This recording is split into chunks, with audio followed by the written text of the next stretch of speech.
Hi guys! Today we're here in beautiful Beijing. I'm Jordan from Travelite. And I'm Poppy from Where's Poppy, and behind the camera is Colin from Colin a Broadcast. And today we are going to show you around the city a little bit and about expat lifestyle here. Yeah, we're just going to share some of our thoughts of what it's like living here, especially as an expat, and all the awesome things you can do. Yeah, let's go.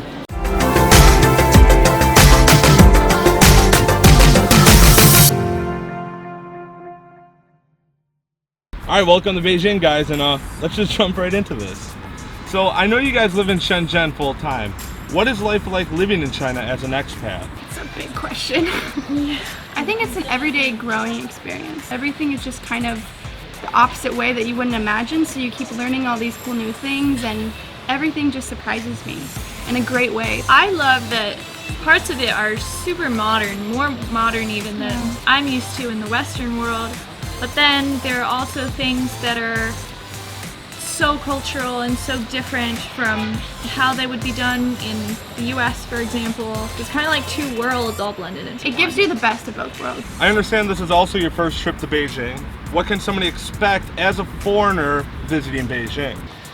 I was shocked how beautiful it is. Like where we are right now is unbelievable. Like it's so green, the weather is great, it's just so pretty. I was under the impression that Beijing was going to be dirty, super crowded everywhere, just kind of hectic, people mean and on the crazy. move. Everyone says hi to you, and people want to take pictures with you, and then that's great. You take pictures with them, and And there's a good blend of stuff to do here. There's a lot of cultural stuff, there's history, there's tons of expat communities if you want to have a kind of sense of home. I think first off, like there's so many groups you can join, especially you can just find them through Facebook, but yeah, you'll just be surprised how many communities there are. And yeah, if you go to bars, you can join clubs. Like there's actually a huge base of expats here that you'll show up here, you think you might not make friends, and then all of a sudden you have 20, 30 new friends, and just like, how did this happen? You wouldn't think that would happen. We all know teaching English here in China is a very popular job here for expat. Probably the #1 job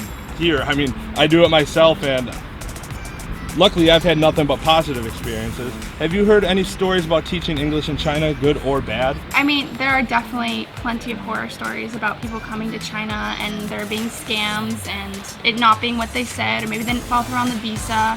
And that stuff does happen. I'm not going to say it doesn't.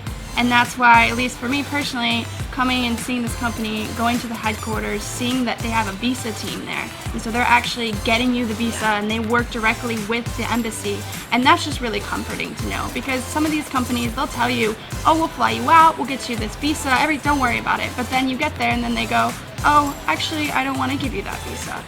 That is stuff that happens here. And so that's why, at least from my perspective, if I were to be a teacher, for example, I think this company is really great in the sense that you know it's reliable, and not only that, is you can actually get in contact with their staff, with their teachers, with all the people that work here, and you can have direct contact with them, and you can find out from the actual expats and from the previous employees or the ones working there what it's like. I had obviously heard about expats coming here and teaching English. I think that's the most popular job, but a lot of people don't realize that even within that field, and that's just one type of job, but even within that job itself, there can be such a big variety, and people teach university here, they teach specific classes for certain things, they even have PE teachers and coaches coming over here to teach sports and football.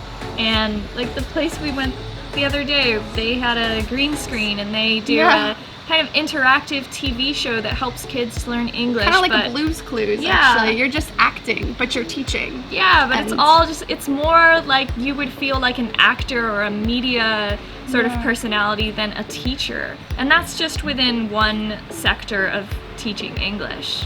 Beyond the tourist locations, what would be some of the highlights of living in Beijing? What could you expect as your everyday lifestyle, pretty much? Well, Beijing is a huge city, and as you might expect in a big city, there is so much that you can do here, and just such a wide variety of activities. I didn't even know that there's apparently a lot of American football over here. It's getting popular. There's soccer. You can go to expat bars and watch soccer just like you would in the US. Hiking, there's outdoorsy stuff, there's more cultural stuff, there's museums, there's groups. Yeah, I guess it's just dependent on what you want. I think depending on the kind of person you are you more outdoorsy, or are you more someone who likes to explore the city, go to museums, temples? I think it kind of has everything, and you just have to find them. And maybe you just want to go for a stroll. Like the hutongs are amazing, and you could just walk around them all day. You can go get some tea, hang out with friends, meet locals, or if you want to just stay with expats so you feel more comfortable. You kind of just can do whatever, honestly, and it's the best of both worlds. So I visited Beijing a few times now, and my first time I was actually quite surprised at some of the things here in Beijing. Have you experienced any kind of the same surprises? What shocked you about Beijing, or what surprised you about Beijing? Honestly, the air quality, because I have looked a lot at air quality maps, and something I did know is like there are parts of Beijing that can get really bad, so I was really interested in that. And actually, ever since I got here, I've been taking logs every day of like what the air quality is today and compare it to where I live, and I'm just shocked. It's been higher than it's every day. It says it's very good, and when I look outside, it's really good. I was surprised at the amount of greenery and just pedestrian walkways, places to just be out and about and stroll around and maybe be walking past these beautiful trees and lakes and then hop into a coffee shop and then walk out, keep going, and yeah, I didn't expect that at all. I love that sort of thing. I was really shocked by the food. Because coming here, we just had the most amazing meal, like one of the best meals of my life, Peking duck, and it's just, I don't know, it changed my life a little bit because it was so good. They even let us go back and actually watch the people like cooking the duck and taking it out, and then they bring it over to you and they cut it in front of you, and then you find out like, okay, you're actually just eating the skin, which is unbelievably tasty, and then they take the rest of it, and they never waste anything here, so they take the rest of it and they cook it in different things, or you can take it home. It's just, I'm all about that. So I know we see all over the news about like Beijing this, Beijing that.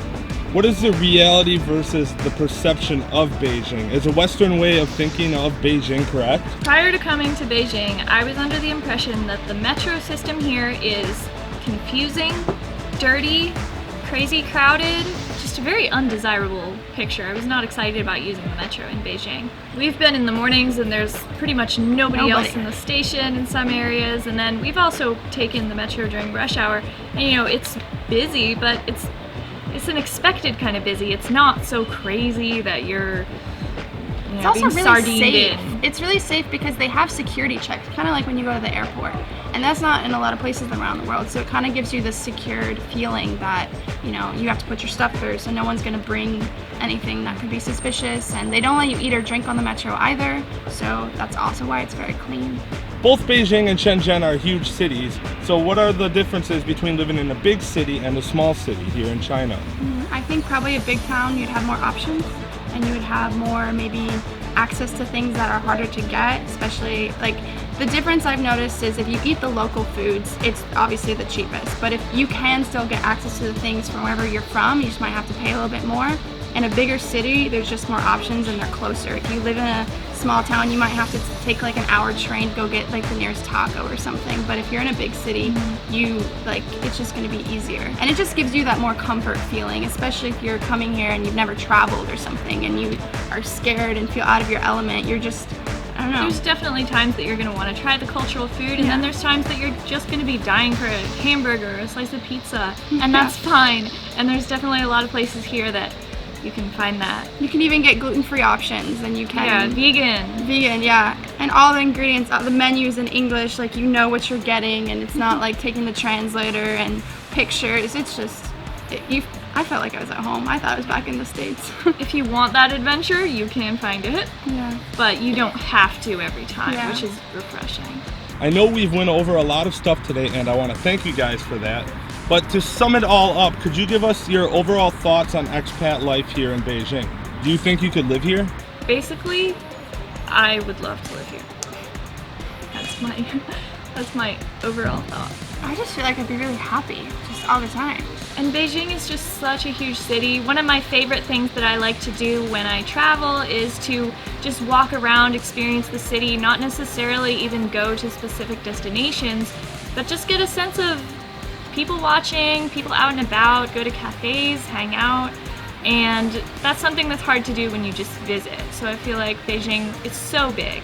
This would be a great place to live, and in a year you could experience as much the city as you wanted, really. Go to the cultural sites, the historic sites, and also very modern, and then just hanging out.